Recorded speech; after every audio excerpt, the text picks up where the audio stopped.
joy in life had led me to the grave. I had no hope that you would own a rebel to your will. And if you had not loved me first, I would refuse you still.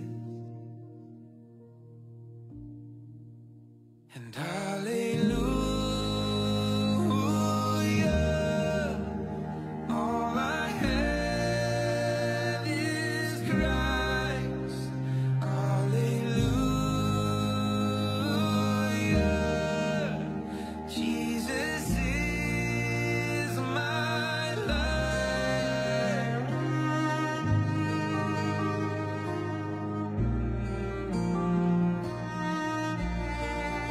But as I ran my hellbound race, indifferent to the cause, you looked upon my helpless state and led me to the cross. And I beheld God's love displayed. You suffered in my place. You bore the wrath reserved for me. Now all I know is grace. Hallelujah, all I have is Christ. Hallelujah, Jesus is my life.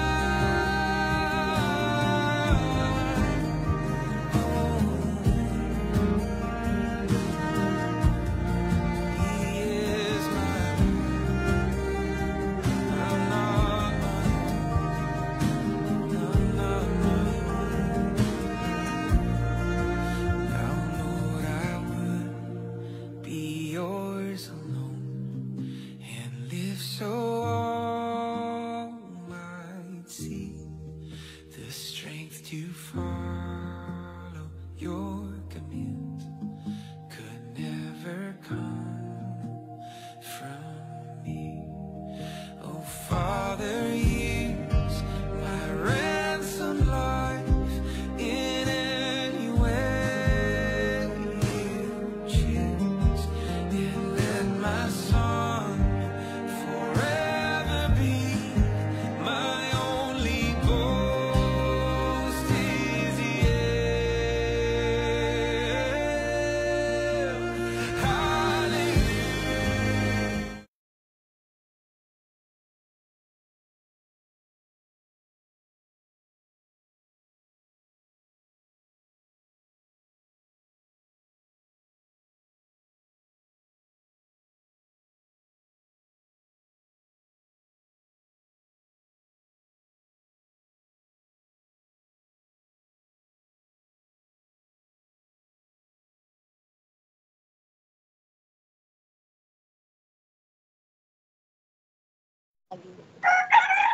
Hallelujah.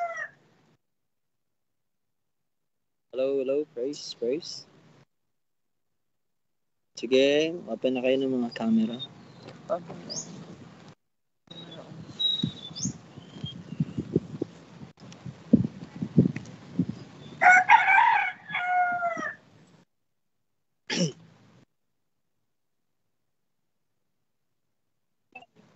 Hello, mic test.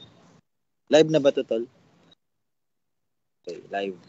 So, sa mga live, ngayon magba-Bible study na naman. So, you are free to judge. No? You are free to judge. John 7:24, judge with righteous judgment. Do not judge simply by appearance. Yun po ang tawag sa atin ng Panginoon. Kaya kung ikaw, you profess as a Christian, you are to be discerning. Hindi po yan prescription, but that is yun po yung empowerment ng Holy Spirit sa church. Okay? So, you are free to judge. No? Lalo na if it is false teachers, okay? False gospel, kasi wala pong the gospel is the power of God for salvation. So yun lang po yung meron tayo, at kung yun ay hahayaan ng church na manatili, no, sa mga institusyon na dapat ay nagpapakita or nag-e-expose sa kanila sa magandang balita. No? So yun po yung kabaliktaran ng Great Commission. Kasi hindi po ang binigay po sa Panginoon ay ang lahat ng authority. So hindi yun authority para mag-share ng mga counterfeit, no, na gospel. So ayun. So today,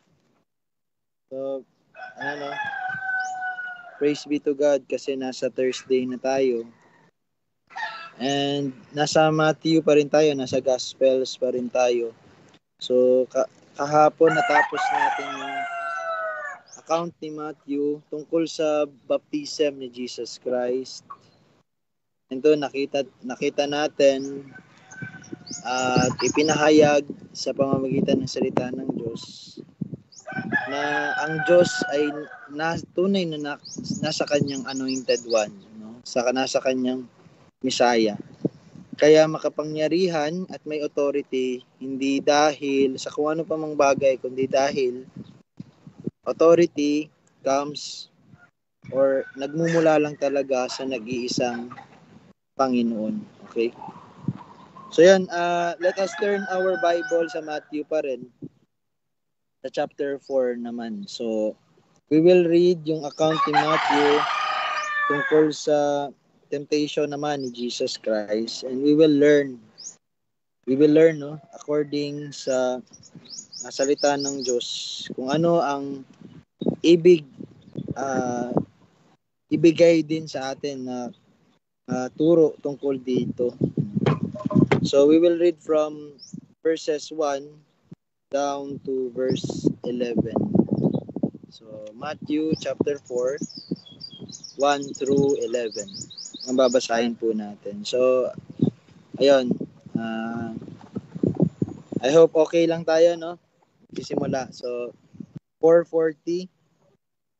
So may I request, no, si Mami Susan na basahin yung verses, no, 1 through 11. Okay lang po, maingay dito. Ay, maingay. Yan po. Yung ingay po, okay lang po. Naririnig niyo ba ingay? Medyo maingay nga, no? Sige. Si ano na lang, sino bang hindi maingay dyan?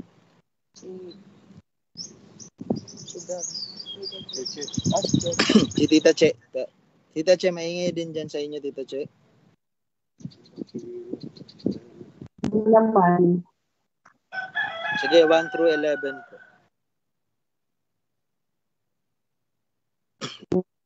1 to 11.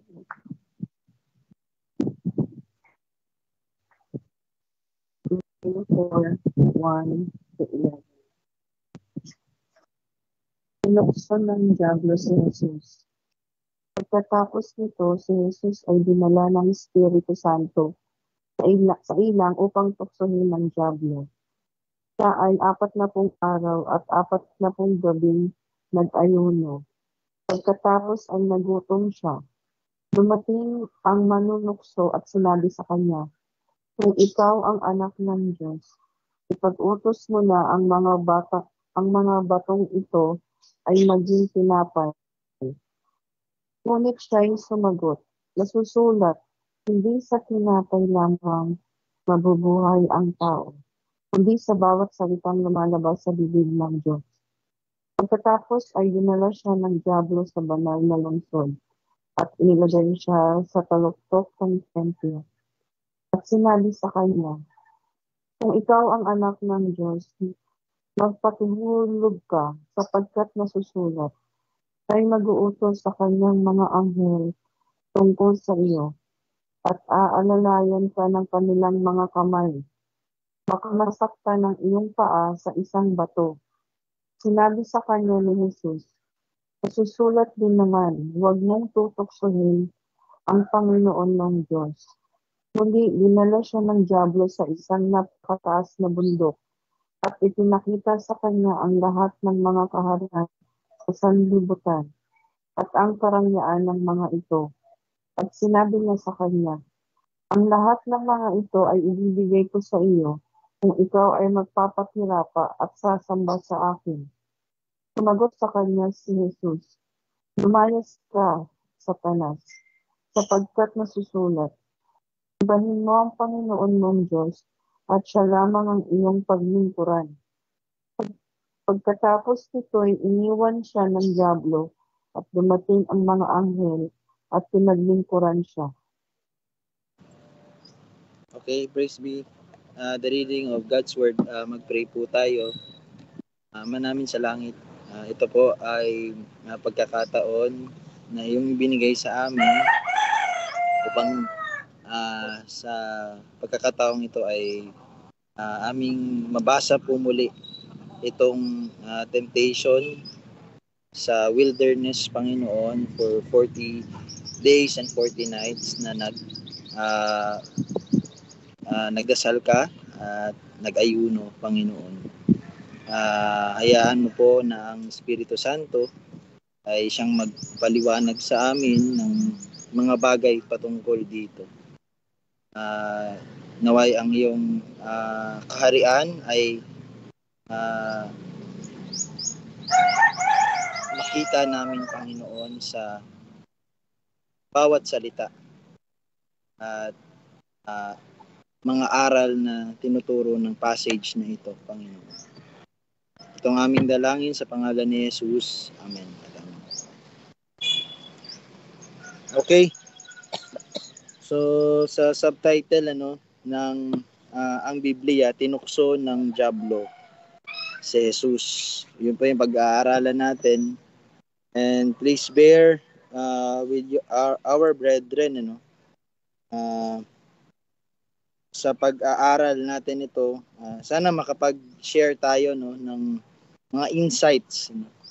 At doon sa mga insights natin, we will try to have a discussion for the sake of discussion po. Na alam ko naman makakatulong sa bawat Kristiyano at mananampalataya sa Panginoong Jesucristo. So, okay, simulan natin kung ready na kayo. So, verses 1 and 2. Okay? Pagkatapos nito, base sa account ni Mateo, ito daw pagtukso sa kanya sa wilderness ay matapos ng kanyang anointing o yung baptism by the Holy Spirit. Si Jesus ay dinala ng Espiritu Santo sa wilderness o sa ilang upang tuksohin ng dyablo. Okay? Siya ay 40 araw at 40 gabi nag-ayuno. Pagkatapos ay nagutom siya. Nag-ayuno, fasting. So, hindi naman po mahirap intindihin na gutom po ang Panginoon. So, okay. From those verses. Okay, tama ba itong ginagawa natin na 1, 2, ay yung dalawang verse tapos maghingi tayo ng tawag dyan, ng inputs, no? I mean, kung meron po tayong mabibigay na agad na input dito, no? Sa verses 1 and 2 pa lang, okay? So kung meron, paki-raise na lang yung hand nyo. Baka meron kayong baon tungkol dito sa verses 1 and 2.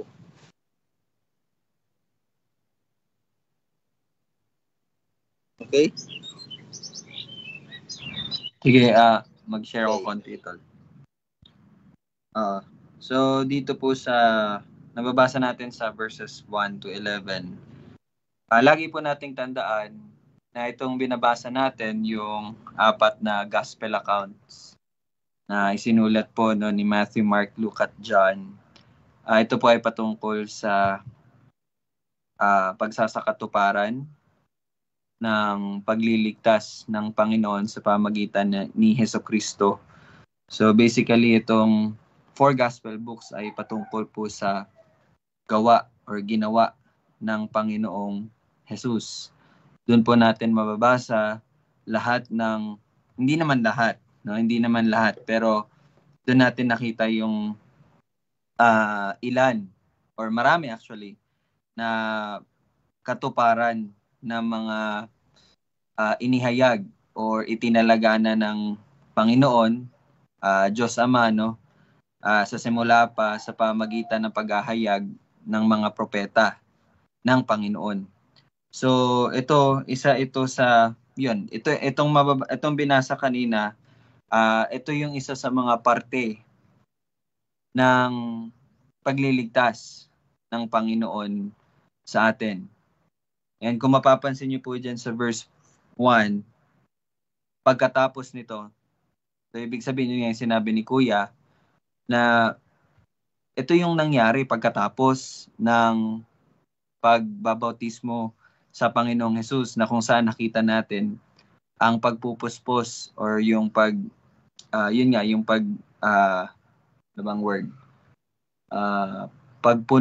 pagpuspos ng Espiritu Santo sa Panginoong Jesus, na nagpapakita na siya po ay binasbasan, na siya nga ang the anointed one, na siya nga po ang magbabautismo sa Espiritu Santo.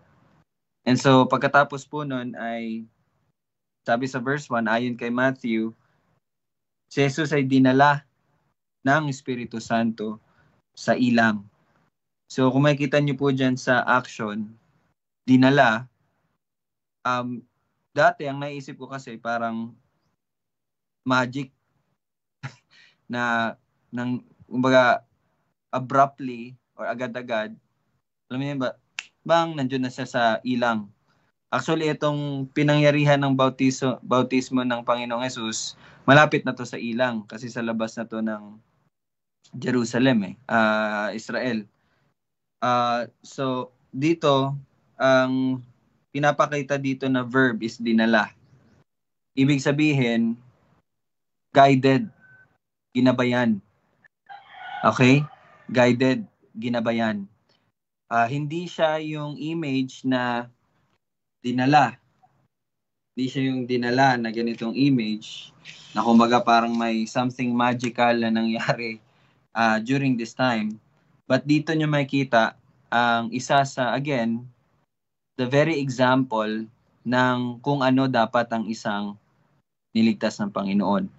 So again, yun, alam naman natin yun Isa sa mga dahilan kung bakit ginawa ito ng Panginoon is para ipakita sa atin kung ano ba talaga dapat ang isang tao. Okay? Kung ano talaga dapat ang isang tao. I remember Paul Washer preaching, or si John MacArthur, nakalimutan ko sa kanila. Pero sabi doon sa preaching, it is only Jesus Christ ang gumawa ng bagay na dapat talagang ginagawa ng isang tao. Siya lamang ang tunay na tao. Let me explain, no? Siya lang ang tunay na naging tao. Kumbaga, sinabi pa nga doon, mas tao pa nga siya sa atin. Bakit? Ano ba ang isang tao? Ang isang tao ay iniibig ang Diyos. Okay? Love the Lord, His God, with all his heart, soul, mind, and strength. Ang isang tao, siya ang kumbaga gumagawa o sumusunod sa kalooban ng Diyos. And iisa lamang ang nakagawa nun. At yun ay ang Panginoong Hesukristo. Okay? So, dito nyo makikita, a very good example kung ano po talaga dapat tayo. Tayo po ay dapat dinadala. Dapat tayo po ay gabay, ginagabayan, guided by the Holy Spirit. Hindi na po tayo ginagabayan ng ating laman. Hindi na po tayo ginagabayan na kung ano man ang dinidikta ng mundong ito. Our lives must be in full submission to our living God. Kung tayo man po ay binuhay. So, but anyway, yun is implication and application na, no? Pero dito, makita mo dito na, yun nga, yung sinasabi ko po lagi, ang ginawa po ng Panginoong Hesus dito sa lupa is, again, sa pamagitan po ng kapangyarihan ng Espiritu Santo. Pero wag po tayo malilito na ito ba ay parang labag sa kalooban ni Jesus. Actually, binanggit na to ni Kuya, God the Father, God the Son, and God the Holy Spirit, they are one.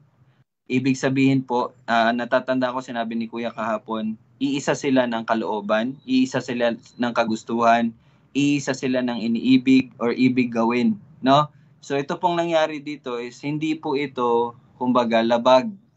But actually, sabi nga ng Panginoong Hesus, 'di ba? Hindi kinuha sa akin ang buhay ko, but ibinigay ko iyon. So makita nyo, yung ginawa ng Panginoong Hesus dito is really His will. And yun po ay kumbaga iisa talaga sila ng will or kalooban. Kasi nga, they are one. God the Father, God the Son, and God the Holy Spirit. Pero dito, binanggit dito yung purpose. Kung ano yung kumbaga purpose or yun nga, purpose ng paggabay ng Espiritu Santo sa Panginoong Hesus sa ilang upang tuksohin ng dyablo. So, kailangan po natin maunawaan na hindi po nanunukso ang Panginoon.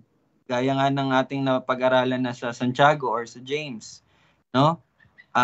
Pero dito niyo makita yung sovereignty or soberanya ng Panginoon sa lahat, na it is part of His redemptive plan, parte ito ng pagliligtas sa atin. Kaya nga po, kung babasahin natin sa Hebrews, sino ang nakakasimpatya sa atin? Sino nakakaalam ng ating mga kahinaan? It is He. Sino? Ang Panginoong Hesus. And ito yung nangyari na yon. And take note, hindi lang 3 beses na tinukso ang Panginoong Hesus. Okay? Hindi po 3 beses lang. But many times, just like us. Kaya lang natatandaan ko, itong temptation na ito is hindi po nanggagaling sa Kanya. Di tulad natin, tayo po ay natutukso sa sarili nating pagnanasa. But Jesus, okay, ang Panginoong Hesus natin, hindi po siya corrupted just like us. Hindi po siya fallen. Di katulad natin, di ba? Tayo ay fallen nature. Yung kumbaga yung pagtutukso sa Kanya, yun nga hindi sinatawag na word, laging ginagamit ko, alien. Hindi nanggagaling sa Kanya, but it is outward na pagtutukso. And that is coming from sabi dyan, dyablo. It's very clear. Okay? So, yun lang muna yung maano ko sa verse 1. Amen. So, malinaw na pagpapakita na ito ay hindi para magbigay ng kalituhan sa atin. Ayan, ipinakita naman talaga na this is part of the redemptive plan. Parte ito ng redemptive plan. So, meron man tayong nai-imagine na iba, no? So, let us rebuke those imagination and let us focus at i-glorify natin yung plano ng Panginoon para sa kaligtasan ng kanyang mga pinili, ang kanyang mga anak. Kanyang mga inibig, kumbaga, o kinahabagan. So, ayun. Magandang introduction. So, I believe meron kayong gustong sabihin, no? Magandang magandang exhortation na yun sa atin. Ano ngayon ang meron, ano ngayon namulat tayo na ito ay intentional na ginawa ng Panginoon nang sa ganun ay talagang maging ma-represent niya tayo. Hindi siya bulag sa ating mga kahinaan, no? Siya ay alalahanin natin, siya ay naging tawag ito. Siya ay naging laman, naging tao. So, at hayag naman po sa Roma, no? Hindi sa Roma, hindi sa Roman Catholic, kundi sa letter of Paul to the Romans, ano? Ang letter of Paul to the Romans, hayagan naman doon na nagpapahina sa atin ay yun ngang ating katawan, no? Yun ang, kumbaga, yun yung ginagamit ng kasalanan, ano? Para pahinain tayo yung katawan natin, yung human nature natin. Pero sabi nga dito, and the word of God is truthful, alam niya yung pinagdaanan natin. Totoong tao ang Panginoong Hesus. Ano yung natin nabasa? Pagkatapos nito ay nagutom siya. Yan, sana maging malinaw sa atin yan. Pagkatapos nito, nagutom siya. No? Walang immunity, kumbaga, no? Kung nagugutom kayo, yes, nagugutom kayo, and so is God in flesh. Nagutom po siya, no? So, alam ko, wala na tayong magiging rebat doon, no? So, yan. Kung meron magsasabi dito, kasi syempre may upper hand siya kasi, God siya, no? So, kung ganyan ka magrason, definitely you do not affirm, no? Doon sa majestic tinatawag na great plan of redemption. Okay? Lahat ito ay plano ng Panginoon. So, yung intricacy, yung pagiging specific ng bawat detalye, no? Dot by dot, kudlit by kudlit, it was fulfilled. Okay. So, okay, sige tol. Teka lang, Dad. Hindi ko lang kasi ngayon ko lang mababasa. Para lang mas maging malinaw sa atin yung sinabi ko po kanina. Kung okay lang sa inyo, pwede niyo i-open or basahin ko na lang. Hebrews chapter 2 verse 18. Sabi po diyan, palibhasa'y nagtiis siya. Ito po ay si Jesus. Palibhasa'y nagtiis siya sa pagkatukso, siya'y makasasaklolo sa mga tinutukso. Okay?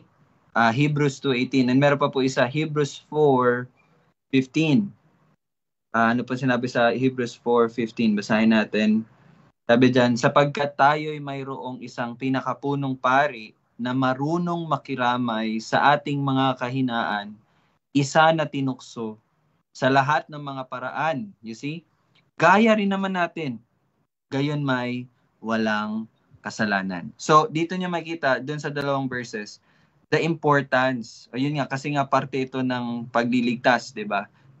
Ito po yung isa sa mga bagay na dahilan bakit kailangan mangyari yun, yung pagtutukso sa Kanya. So, yun nga. Yun lang, tol. Dagdag lang para mas maging maano sa... Amen.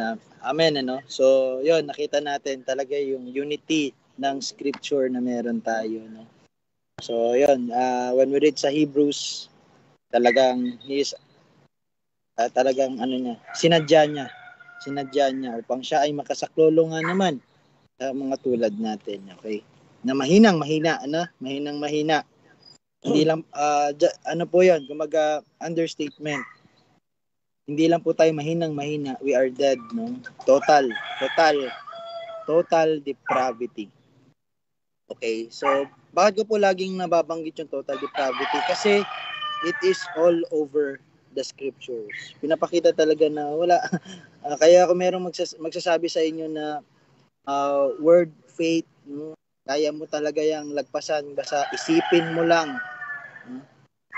Hindi kaya yan ng isip, no? Kasi even yung isip, ano ba ang nagdidikta sa isip natin? Yung puso, no? Sasabihin ng mga magagaling sa science, uy, sure ka? Hindi Ang nagpapatibok sa puso ay ang brain. Well, I am not talking about the physiological no. Ang pinag-uusapan natin dito, pag sinabing puso, it talks about the heart, mind, soul. Sabihin yung core ng pagiging tao natin, no, ay ubod ng sama. Okay? So wala ka talagang member sa'yo. Sabihin, pag sinabing member, lahat ng meron ka, kasalanan ang meron dyan, no? Kaya, let us not trust ourselves. Yan lang ang talagang sinasabi sa atin. Let us not trust in ourselves. Self-righteousness, hindi po yan talaga nag-e-exist. Kasi there is none righteous, not even one. Okay? So, yun. Let us, kumbaga tayo po ay matuto sa salita ng Panginoon. At mamaya, mababasa natin bakit kailangan natin ng salita ng Panginoon? Ano ba ang meron sa salita ng Panginoon? So, okay. Give you 1 minute. Sino pa ba magre-raise ng hand? Sige, Dad.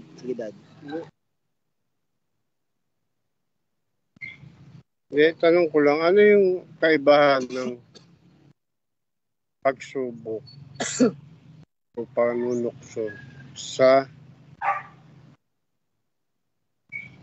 pagdisiplina ng Panginoon? Ikaw to. Alam ko ikaw to James. Okay. So, yung pagsubok, kung atin nga po matatandaan sa Santiago, pagsubok is mula sa Panginoon, and ang purpose po ng pagsubok is para po mas tumibay, mas lumago ang ating pananampalataya sa Kanya. At isa pa is para mapatunayan sa atin na tunay na tayo pinagkalooban ng pananampalataya dahil sa kabila ng mga paghihirap or mga pagsubok, tayo po ay nananatili sa Kanya. So, and also, yun po ay nagpapadevelop sa ating karakter. Tayo po ay mas nagiging pasensyoso, tayo po ay mas nagiging dependent sa Panginoon. So, yun, it comes from God. Kasi nga, it's part of His, parte po yun ng Kanyang pagpapalago sa atin. Sa atin when it comes to our spiritual growth. Now, pagsubok, ayon sa James, ito ay nagmumula sa atin. Kumbaga, yun nga, gaya nga ng sinabi ni Kuya kanina, na ang kasalanan is, kumbaga, ginagamit talaga yung ating laman or katawan, yun nga, yung sinful nature natin, upang tayo ay, gumawa ng kasalanan, makagawa ng kasalanan. Kasi nga, meron tayong yung sinful nature natin na yung mga pagnanasa natin ay ayon sa laman, which is ang laman is hostile or it is in total opposite, no, sa espiritu or sa kalooban ng Diyos. Dito naman nababasa natin na merong outer factors, and that is yun nga yung pagnilin lang ng kalaban and pagpanunukso ng kalaban at panunukso ng mundo. So those are outer factors. Pero I think ang tinatanong din kasi ni Daddy is yung pagdidisiplina. Okay? Kung yung pagdidisiplina ba is parte lamang ng mga kumbaga pagsubok or what. Pero lagi po nating tandaan na yung pagdidisiplina, wala pong ibang dinidisiplina ang Panginoon, tanging mga anak niya lamang. Yun lang yun. Meron tayong mababasa na verse na tayo ay matuwa, tayo ay magalak kung tayo man po ay dinidisiplina, dahil ibig sabihin nun, tayo ay minamahal ng Diyos Ama. And makikita natin yan sa mga magulang, yung mga matutuwid, sabihin ko matutuwid na lang, no? I mean yung mga magulang, tunay na mga nagiging magulang talaga, dinidisiplina talaga nila yung kanilang mga anak, hindi nila inaayaan yung mga anak nila. So, pero again, pagdidisiplina, kailangan yun kapag tayo ay hindi gumagawa ng kalooban ng ating Ama. So, Yun, pag tayo nagkakasala, tayo po ay dinidisiplina. Pero iba naman po yung pagsubok. Yun, hindi po yun galing sa dahil nakagawa tayo ng kasalanan. But plainly, tayo ay gusto pong turuan ng Panginoon. Kaya nga 'di ba minsan even si David, kung babasahin niyo po ang 1 Samuel, siya po ay dumanas ng ng pagsubok sa buhay niya. 'Di ba natatandaan niyo po sa Psalm 18, 'di ba? Sabi niya pa nga sa kanyang awit na iligtas mo ko ayon sa aking katuwiran dahil ako'y sumunod, 'di ba? Nasasabi niya 'yun. Hindi po 'yun pagmamalaki, but pinapakita po doon na kumbaga siya talaga ay sumusunod sa Panginoon, pero bakit siya dumadanas ng paghabol ng mga tao na gusto siyang patayin? Well, that is part of God's plan. That is part of pagpapatibay kay David. Kaya tingnan niyo po yung Psalms. Ang daming naisulat ni David na mga awit na kahit na ganun ang pinagdadaanan niya, he is still praising God. So you see, that's part of spiritual growth, na kahit ano nangyayari sa'yo, imbis na manghina ka, but ang tunay na pag-mature is kahit na gaano kahirap ang nangyayari sa buhay mo, you are clinging to God and you are praising God. Di ba? Pansinin niyo po, which is very, timing kasi nasa na po ako 2 Samuel na ako. And sa pagbabasa ng 2 Samuel, kung mapapansin niyo dun sa ating listahan, merong kang babasahin na Psalms. So ngayon, mas naintindihan ko na yung mga sinusulat ni David dahil nalaman ko na yung story niya. So yan, very important sa pagbabasa po ng salita ng Diyos. So, yun lang. Ewan ko, sana nasagot, Dad. Yun yung kaibahan nung tatlong yun. So, magalak po tayo kapag tayo dumadanas ng pagsubok. No? And magalak din tayo na tayo dinidisiplina ng Diyos. Pero wag po tayong maging kampante na, sige, gagawa na lang ako ng kasalanan, didisiplinahin naman ako ng Panginoon. Kasi pag ganun po ang ating pag-iisip, hindi po tayo sa Kanya. Walang ganong pag-iisip ang mga anak ng Diyos. But ang tanging pag-iisip ng anak ng Diyos is his desire is to please God. His desire is to honor God. His desire is to glorify God. Yun po yung Yun, Kuya. Amen. So, actually, there is no difference with trials and temptations. Ang pagkakaiba lang is kung anak ka ba ng Diyos o hindi. Okay? Kasi when you are not redeemed, then temptation is, yun nga, nanggagaling sa'yo.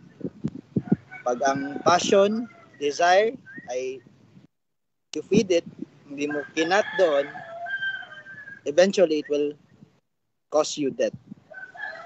Okay? So, yung question is valid question eh. What is the difference between temptation and trials? Actually, there is none. Walang difference.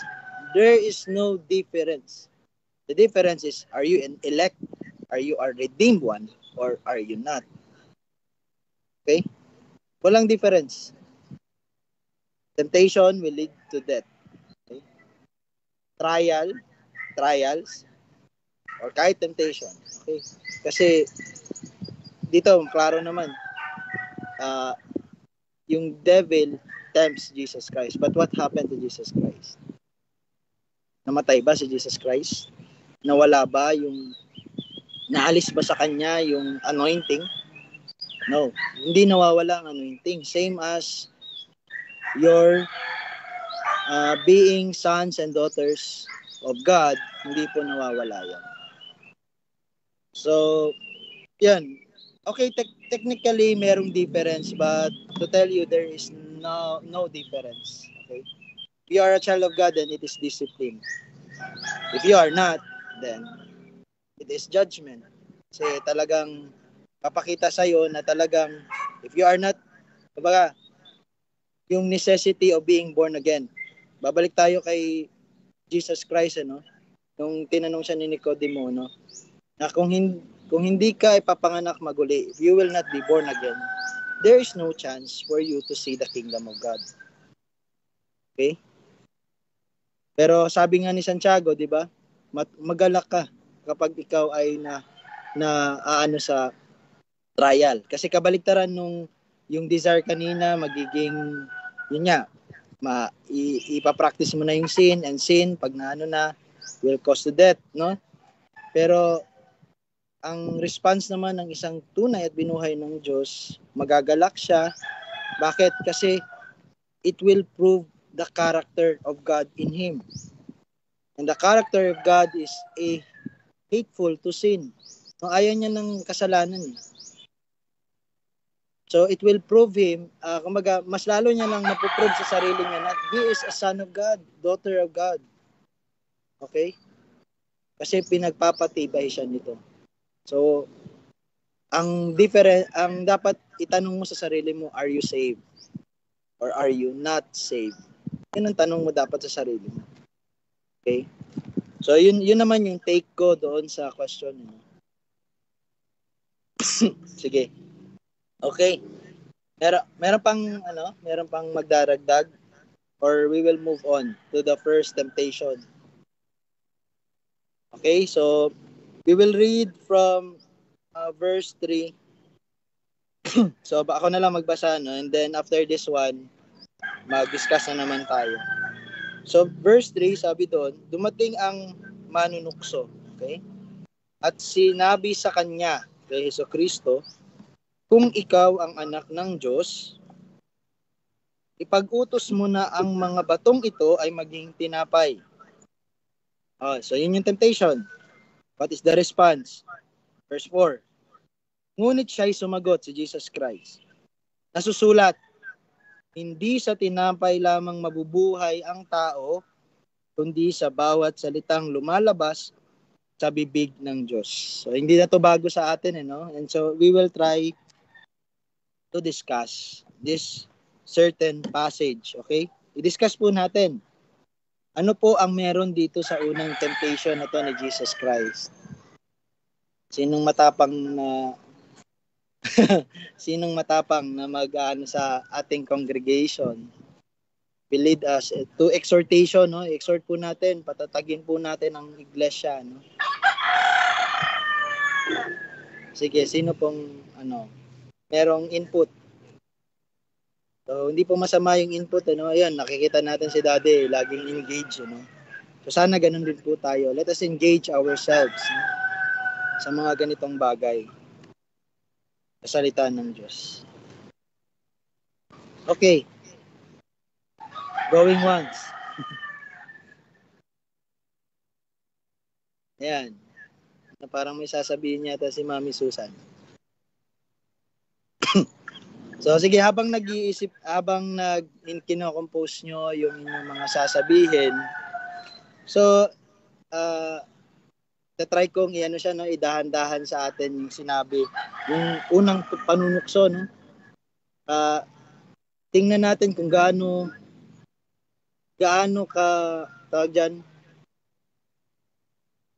kagaling mag-pitch ang isang devil o anak or si Satanas. Gaano kagaling siyang tukso, no? There's a reason why he is called tempter, no? That is a title. Why? Because that is his best trait, to tempt, no? Manukso. Yun yung galing, yun talaga yung niya, kumbaga trade niya, no? Manukso. So kung gusto niyo manukso, so let us learn from Satan. Okay? Okay na. Baka sabihin niyo, na tayo dito? Satanist na tayo dito, no? Kung gusto niyo maging satanista, so let us learn from Satan. Sabi ni Satan, kung ikaw ang anak ng Diyos, ito daw dapat yung mga, natin, yung formula, no? Sabi ni Satan, kung ikaw ang anak ng Diyos, ano yung niya dan? Anong form yan ng Bakit kaya niya sinabi kung ikaw anak ka ng Diyos? Okay, ginagawan ko na ng pero hindi ko po talaga alam kung paano to sinabi ng Satanas, pero ganito ko kasi nababasa. Kung ikaw anak ka ng Diyos, ipag-utos mo na ang mga batong ito ay maging tinapay. Okay, so let us learn also from Satan, no? Let us learn from him. He's the best teacher to, no? Pag Temptation 101 po ang ating pag-aaralan ngayon. Ganito pala mag-tempt, no? Okay. Then after that, ibaling nyo naman doon sa naging sagot ng ating Panginoong Jesus. Paano ko kaya tutuksoin si Mami Susan? Ikaw, kung talagang anak ka ng Diyos, magbigay ka sa amin ng maha. Okay. Ganun pa, no? Magbigay na nga. So, ganun po, no? Ano po natin? Anong meron? Anong meron dito sa sinabi ni Satan kay Jesus Christ? If you are the Son of God, command that this rock na maging tinapay na makakain. Okay? So, sige, okay. So, base na lang rin sa aking observation dito sa temptation ni Satan, yung unang kumbaga, yung first trial niya, no, dito sa account ni Matthew. Parang inaano niya, no, parang, alam mo yun, iniiba niya or makikita mo talaga si Satan, though alam niya ang salita ng Panginoon, pero wala siyang reverence sa salita ng Panginoon. Hindi siya naniniwala sa salita ng Panginoon. Why? Base na lang rin sa observation, no? Merong kung ikaw, kung tunay na ikaw ang anak ng Panginoon, ng Diyos. Okay? So ano yung inaano niya sa temptation na to? Ano yung kanyang binibigyan ng diin? Or gusto niyang, kumbaga, saan ka nililid ni Satan? Is it believing or unbelieving? What is clearly stated in the Word of God. No? Sinasabi dito, kasi sabi niya, ikaw, kung tunay na ikaw ang anak ng Diyos. So, anong yun? Anong style yun? What is that kind of, ano yung style na ini-incorporate ng kalaban dito sa Panginoong Jesus? And wag nating gawing cheap si Satan, no? Kaya na ginagawa ng evangelical na kaya daw nilang i-bind si Satan. No. Satan is an angel, first of all. Kumbaga, kung matalino ka sa iyong pag-define ng katalinuhan, so they are of different level. No? An angel is of different level. Kaya ka nga nalilin lang eh. No? Kaya ka nga nalilin lang eh. Sige, let us investigate. Ano ang ginawa dito ni Satan? So, ang isasagot nyo, syempre, tinukso niya. Yun yung sagot. Yan, sige.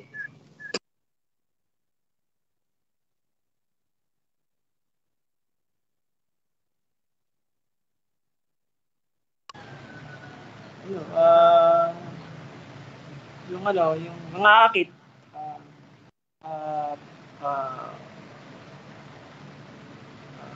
kadalasang yung nag-aalok ng magandang bagay na para rin sa akin yun ang tukso ay nag-aalok ng mga magagandang bagay na magdadala sa atin ng ng walang hanggang kamatayan at At alam naman natin na ang Diablo ay sinungaling. Yun. At nagdadari ng kasinungalingan. Nakakapagpaakit at nakapagdadala ng kasinungalingan, at yun ay nagiging natin, nakakit tayo sa kanya, nakakit sa mga bagay na yun, nakakit. Okay, salamat ito Bong. Kaya maganda talaga na sumasagot tayo. Kasi ang nangyayari kasi dyan, nagtutulungan tayo, mga kapatid, para matutunan itong passage na to. Actually, itong passage na to, seemingly, madali lang siyang intindihin. No? But, seemingly lamang po yun. Akala nyo lang, naiintindihan nyo to fully. Pero kung hihimay-himayin natin, merong ginagawa ang Satanas dito, no?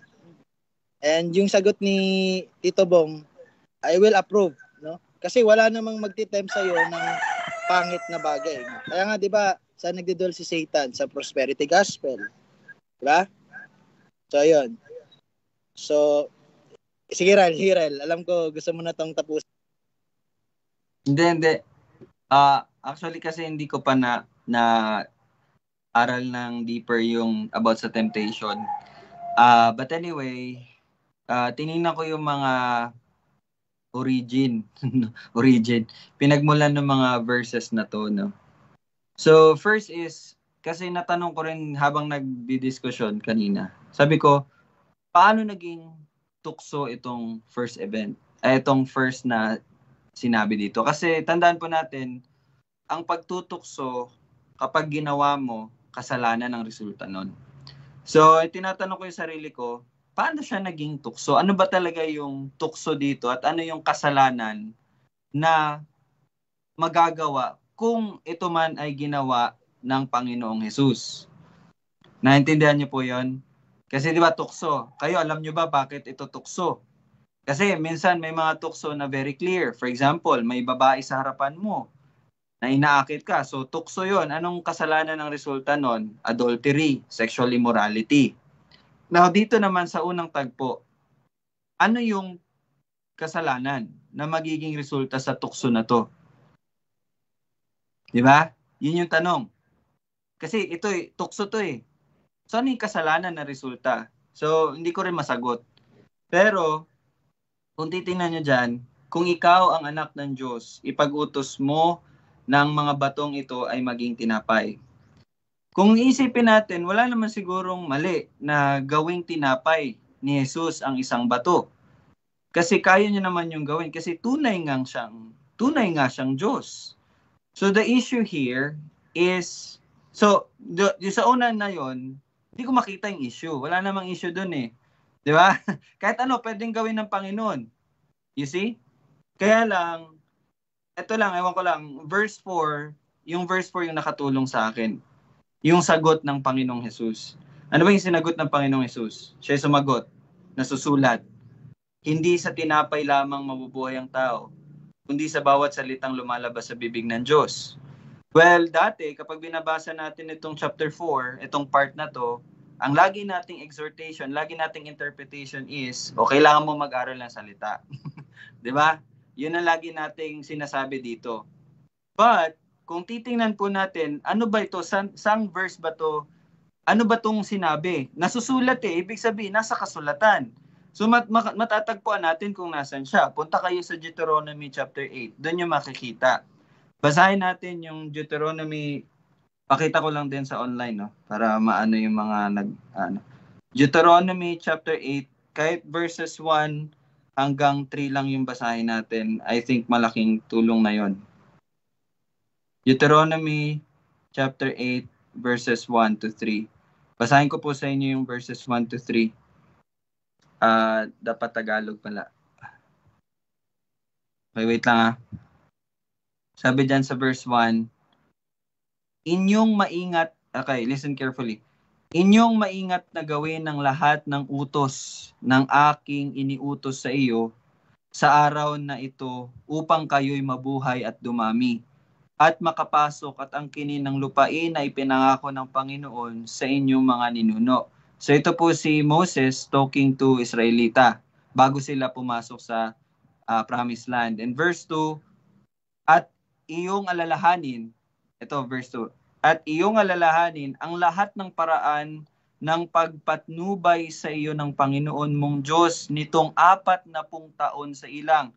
So dito binabanggit ni Moses yung 40 years na paikot-ikot lamang sila sa ilang upang kaniyang pagpakumbabain ka at subukin ka upang malaman kung ano ang nasa iyong puso, kung iyong tutuparin ang kanyang mga utos o hindi. So that's the purpose of 40 years, to test them kung sila ba susunod o hindi.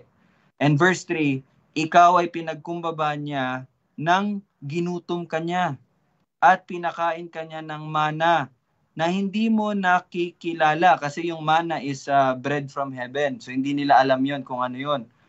Ni hindi nakilala ng iyong mga ninuno upang kanyang maipaunawa sa inyo. Ito na yung kinote ni Jesus Christ, na hindi lamang sa tinapay nabubuhay ang tao, kundi sa bawat salitang lumalabas sa bibig ng Panginoon. Yun po yung kinote ni Jesus Christ dito. Now, anong pinapakita dito? Pinapakita po dito na parte is ang pagsunod sa Panginoon. Yes, napaka-importante ang pag-aaral ng salita. Pero again, mali po yung interpretation na yon dito sa Matthew 4. Mali po yon yung dapat mag-aral. Well, that is correct. Pero I think now I understood na hindi pala yun yung main na thought na tinutukoy dito. But ang tinutukoy po dito is ang pagsunod sa Panginoon. Now, anong ginagawa ng demonyo sa Matthew 4, verse 3? Sundin mo ako. Kung ikaw, yun ang tukso. Yun ang sagot ko, tol. Ewan ko lang kung ano. Kung ikaw ang anak ng Diyos, gawin mong ano. Nasan yung temptation doon? Nasundin ng Panginoong Hesus itong si Satanas. Pero anong sinagot ng Panginoong Hesus? Yun, kinote niya yung Deuteronomy 8 verse 3, in which ang pinapakita doon, ang pagsunod sa Diyos. Yung sinabi niya na hindi lamang sa tinapay, but sa bawat salita, ang sinasabi niya po doon, ang susundin ko ay ang utos at kung ano ang kalooban ng Diyos. And dito po sa tagpong ito, clearly, hindi po kalooban ng Diyos na sundin kung ano man po ang sinasabi or direction or instruction na binibigay ni Satanas. So I think sa pagbabasa ko ng related verses, ang tukso doon is ang pagsunod ni Jesus sa utos ni Satanas, in which hindi po siya na-fall doon kasi alam niya kung sinong susundin niya. Yun ay ang Panginoon sa bawat salita ng Diyos. So yun yung sagot ko, Tol. Amen, amen. So maganda, no? Maganda yung exegesis nun. And yun, directly quoted yung scripture.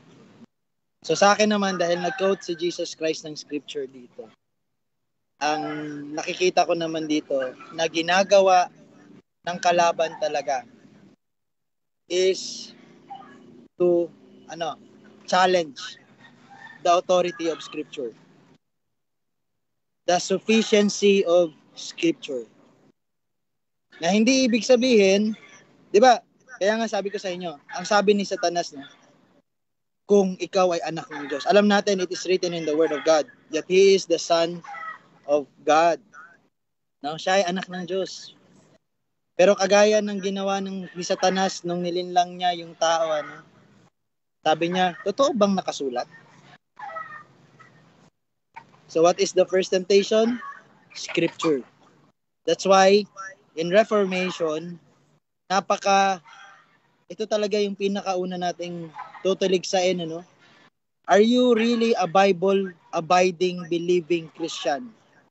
Do you believe in sola scriptura, scriptures alone? Kasi we see, ano ang kino-contend ni Satanas dito, the tempter? Yung pinakamahalaga, the authority of the scripture. Authority. Sabi niya, totoo ba na ikaw ay anak ng Diyos? Totoo ba na mamamatay ka pag kinain mo to?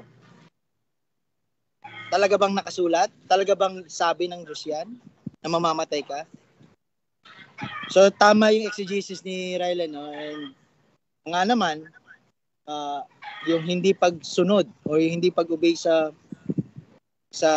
salita ng Panginoon. Well, also, hindi magko-contradict yung naging sagot ko rin kasi how will you be in subjection sa isang bagay if you do not really believe on that the authority of that thing? Kung hindi tayo naniniwala na ang salita ng Diyos ay salita ng Diyos, ibig sabihin ito ay makapangyarihan. At kung ano yung mga nakalagay dito ay talagang mangyayari sa inyo. Diba? Sabi ng Panginoon, binibigay ko sa iyo ang lahat ng puno at mga prutas nito. Wag lang kang kakain nito. Sapagkat sa oras na iyong hawakan man lang o kainin nito, ikaw ay mamamatay. Ano ang unang contention ng kalaban? Totoo ba? Sinabi ba talaga? Diba? Yun mga kapatid. Mag-ingat tayo sa ganun. Sinabi ba talaga? Tito Bong, sinabi ba talaga? Kaya kung mahina ka sa scripture, how will you respond? Paano ka magre-respond na katulad ng Panginoong Jesus? If ikaw mismo mahina sa scriptures. Bakit ka mahina sa scriptures? Hindi dahil mahina ka per se, because hindi mo talaga tunay na nauunawaan o ginagawang tawag dito, absolute authority ang scriptures alone. Diba? Marami ka pang pinaniniwalaan sa mundo eh. No? So ayun. Sige, Tito Bong. May tanong ako. Bilang tao, ay, kumbaga, tayo naman talagang gano'n na nagkakaroon tayo na kung dumating man sa atin yung tentasyon o tukso, paano natin ito marirecover? Kasi ayun nga, dumating tayo sa tukso sa ganung kaparaanan, tapos yung anong recovery o paano tayo makakapag ibabalik, kasi nga ang tukso nananalo lamang pag bumabalik tayo sa pag binabalikan natin ang tukso, pag binabalikan natin yung mga bagay na yan. Nananalo lang ang tukso pag binabalikan, pero paano natin maiiwasan o paano natin ma-recover nga yung tukso na dumating sa atin na yun, yung dumarating sa atin na nagawa mo ng tukso. Okay. So maganda yung question, no? Maganda yung question. Sana matuto tayo dito sa question ni Tito Bong. Nagwawagi lang daw ang tukso kapag binabalikan natin. So ibig sabihin, nakalimutan ko lang yung citation from the scriptures. Sa scriptures lang talaga kasi tayo eh. Pero somewhere from the scripture, nakasulat doon, flee from Satan and he will flee from you. And yung parallel nun is, abide in me and I will abide in you. So, just like repentance, hindi lang basta tatalikod ka sa kasalanan, kundi tatalikod ka sa kasalanan at ikaw ay manunumbalik sa iyong Panginoon. So, tama. Maganda yung naging question ni Tito Bong. How will you recover? Well, you will not recover kung aalisan mo lang yan ngayon. Pero maya-maya, pwede mong balikan kasi yan eh. Kaya maganda yung naging illustration ni Tito Bong dito, no? So yung temptation pala, pwede nating balikan. Pero matatrap lang tayo at hindi na tayo makakabalik once we will stick to the scriptures. Okay? No? Yung talagang we will abide in His word. Tayo ay magbabasa, susundin natin yung bawat salita niya, na sa ganun hindi natin masusunod yung mga pato sa atin ng kalaban. Kaya for me ito talaga, yung unang contention talaga na ginawa ni Satan sa temptation niya doon sa first man, at saka temptation niya kay Jesus Christ, the last Adam, no? Is the same. Kumbaga, si Satan, kung nag-aaral ka lang talaga ng salita ng Diyos, dapat basa mo na si Satan. Kaya nga 'di ba, merong promise sa atin, hindi na tayo mahuhulog sa mga scheme ni Satan. Why? Why is that? Hindi dahil sa sarili natin. Dahil sa scriptures yon, tinuturuan ka kasi ng Espiritu Santo sa pamamagitan ng kanyang salita, no? 2 Timothy 3:16 to 17, no? Ito ang ginagamit niya, yung salita niya. Kaya, if there's a reason, one logical reason na hindi tayo natitempt, why? Because we abide in the Word of God. Yun yung unang tinatanggal ni Satan sa atin eh. Yung paniniwala natin na may authority, may kapangyarihan yung Word of God. Kaya sabi niya, totoo ba? Sinasabi ba? Totoo bang ikaw ang anak ng Diyos? Totoo bang mamamatay ka pag kinain mo yan? Okay, you see? So kaya nga po, maganda talaga aralin niyo po si Satanas. Kayang-kaya nating aralin si Satanas. Sa ganon, at paano natin maaaral ang si Satanas? Still, that the devil is God's devil. Kaya alam ng Panginoon kung ano ang karakas ng isang kalaban. Kaya ako naniniwala ako na kung ang isang tao ay mag-a-abide talaga sa salita ng Diyos, Satan, wala, mahihirapan si Satan pasukin ang iyong buhay. So yan, maganda yung naging tanong ni Tito Bong. Kasi pwede mo talagang balikan eh. Pwede mong balikan. So, hindi ka lang makakabalik pag once na dumikit ka, you abide sa salita ng Panginoon. So, yun yung una. The first contention or yung pag-contest is the authority of the Scriptures. And as a Reformed Christian, dapat alam mo yan. Kasi yan yung unang natin, contest rin natin, di ba?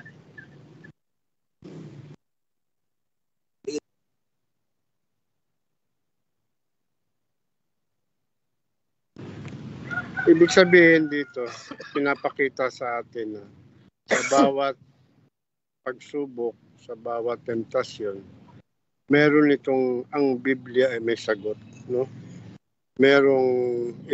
Ito ang magtuturo sa atin kung paano natin haharapin ang lahat ng pagsubok. Kumbaga, sa scripture lang natin talaga. Yun ang tanging makakatulong sa atin. Yun lang. Dagdagan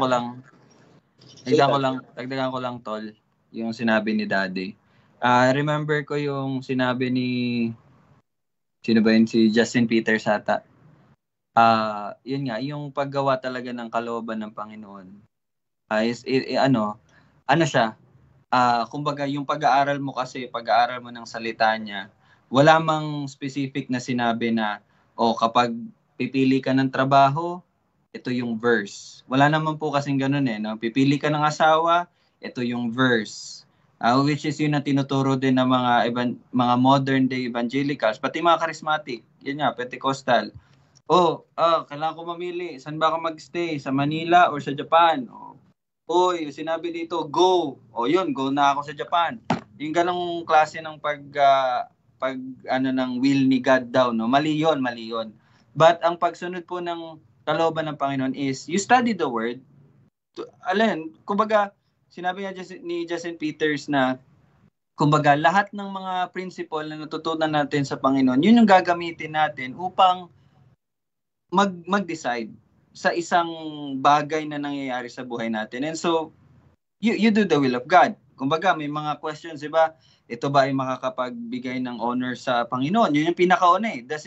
Ito ba ay makapagbigay ng glory kay God o hindi? So, yung mga ganong bagay ba? And one thing also is, totoo po talaga yon.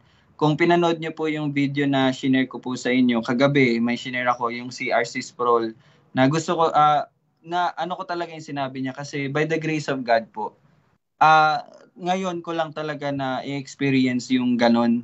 Alam mo yan, yung basta you really, sabi nga ni Kuya, idinikit or kumbaga kung dadagdagan ko pa, yung i-dive mo talaga yung sarili mo sa word. Kasi wala naman pong question eh. Lahat naman po tayo naniniwala na ito lang ang tanging authority. This is the only authority. But ang tanong na po sa atin, do we really abide? I mean, ang ibig ko po sabihin, inaaral ba natin? Sinusubsub ba natin yung mga sarili natin sa salita ng Panginoon? Hindi na kasi question sa atin kung ito bang salita ng Panginoon. Hindi na yan eh. Alam na natin eh. Ang tanong na lang talaga, inaaral ba natin? Ito ba yung ating laging pinifeed sa atin? Pero this is one thing na ma-share ko po sa inyo. It is really true.